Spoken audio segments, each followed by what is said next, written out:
Hello viewers, আজ আমি দেখাবো কিভাবে হালকা মোটর যান নিয়ে এল পার্কিং বা 90 ডিগ্রি অ্যাঙ্গেলে গাড়ি পার্কিং করা যায়। এক্ষেত্রে আমার সামনে যাওয়ার সময় সর্বদা হলুদ পতাকার গা ঘেঁষে যাব এবং ব্যাক গিয়ারে পিছনে আসার সময় লাল পতাকার গা ঘেঁষে আসবো। হিল পার্কিংয়ের ক্ষেত্রে সামনে যাওয়াটা একটু সহজই হয়, কিন্তু পিছনে যাওয়াটা তুলনামূলক কঠিন। কিন্তু নিয়ম মেনে চললে পিছনে যাওয়াটা সামনে যাওয়ার থেকে আরও বেশি সহজ। ব্যাক গিয়ার দিয়ে পিছনে যাওয়ার সময় আমার প্রথম করণীয় হবে আমার পিছনের চাকা যেন লাল পতাকার কাছ দিয়ে যায়।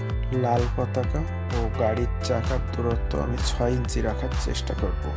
যদি এমনটা করতে পারি তাহলে আমার গাড়ির সামনের পাশ এবং পিছনের পাশ কোথাও বাঁধবে না।